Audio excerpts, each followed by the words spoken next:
Humanity's relentless drive to conquer new heights has pushed us to the most extreme places on Earth. The majestic mountains with their high peaks have always attracted the bravest of us. But the higher we climb, the closer we get to a silent killer, hypoxia.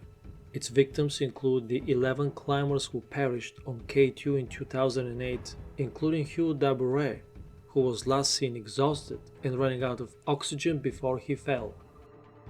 The last survivor of the mountaineering disaster that killed 11 people has been rescued by helicopter from K2.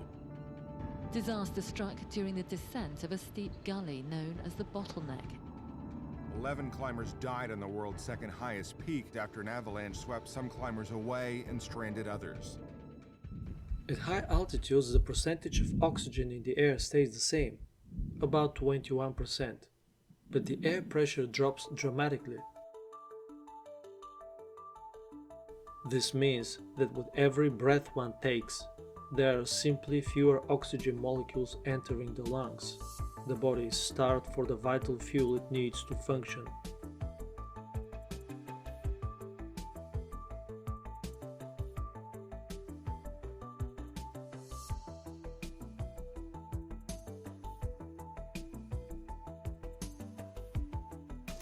In the mid-19th century, Denis Jordanet was the first to recognize the critical role of hypoxia at high altitude.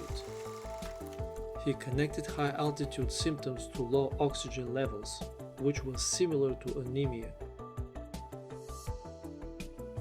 He was soon followed by Paul Bert, often called the father of high-altitude physiology, who discovered that low partial pressure of oxygen, not the altitude itself, was the cause of the harmful effects at high altitudes.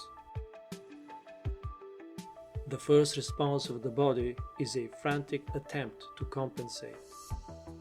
The breathing becomes faster and deeper as the air gets thinner. The heart rate skyrockets, desperately pumping what little oxygenated blood it has to the vital organs, but it's a losing battle. Within minutes, a lack of oxygen causes confusion, poor judgment, and loss of coordination. This is why climbers make irrational, sometimes fatal decisions. Next, the body starts to shut down non-essential systems to preserve the brain and heart. The extremities, fingers and toes, begin to turn blue from a lack of blood flow, a condition known as cyanosis. As the oxygen deprivation worsens, the lungs and brain can fill with fluid leading to high-altitude pulmonary edema and high-altitude cerebral edema. These two are the two most dangerous and often fatal consequences of severe hypoxia. They are the ultimate signs that the body has gone into a full system failure.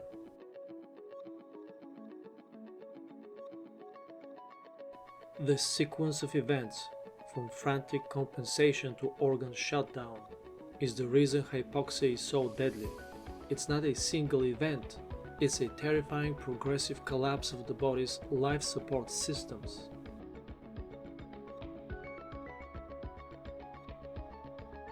What can be done to prevent hypoxia?